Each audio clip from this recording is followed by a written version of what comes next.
Fellow Americans, it is time to confront a harsh reality.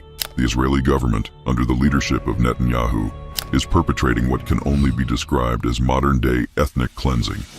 This is not merely a conflict or a dispute, but a calculated effort to erase an entire people from their land. The U.S. government, rather than standing for justice and human rights, we stand with Israel, has become an accomplice in this atrocity.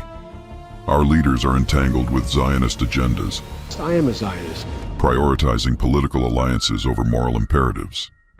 This complicity is a betrayal of our values and our standing in the world. Moreover, our nation's resources are being misallocated.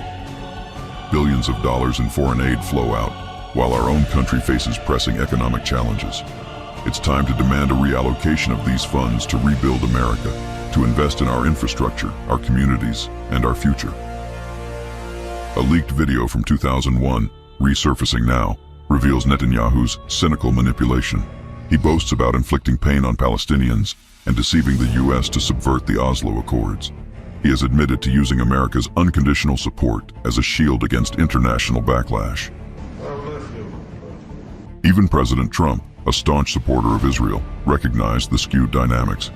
He observed that while Palestinian President Abbas sought peace, Netanyahu was disinterested. He wanted to make a deal more than Netanyahu. And I will be honest, I had a great meeting with him, Abbas, right? I had a great meeting with him, and we spent a lot of time together, talked about many things. And it was almost like a father. I mean, he was so nice. Couldn't have been nicer. And after meeting with Bibi for 3 minutes, I looked at him and said, "You don't want to make a deal, do you?" And he said, "Well, and the fact is, I don't think Bibi ever wanted to make a deal. Why? I thought the Palestinians were impossible, and the Israelis would do anything to make peace and a deal. I found that not to be true." Furthermore, Trump exposed Netanyahu's betrayal in the joint operation against Iranian commander Qasem Soleimani. You know, I did have a bad experience with Israel. When we took out Soleimani, it was us in Israel working as a group, and we knew where he was, we knew how he was coming in, we knew the plane, we knew everything. We worked on it for weeks, for months actually. But I'll never forget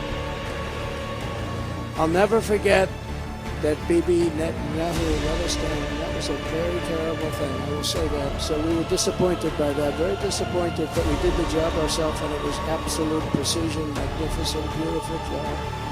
And then Bibi tried to take credit for it.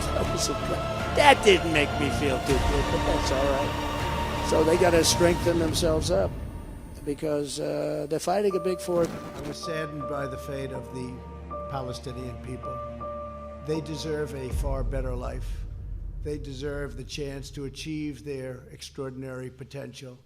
Palestinians have been trapped in a cycle of terrorism, poverty, and violence, exploited by those seeking to use them as pawns to advance terrorism. Citizens of the United States, the hour to awaken is upon us. We must cease our support for these injustices. The Palestinian genocide, happening in plain sight, demands our attention, our outrage, and our action. The time for change is now. We are anonymous. We are Legion. Expect us.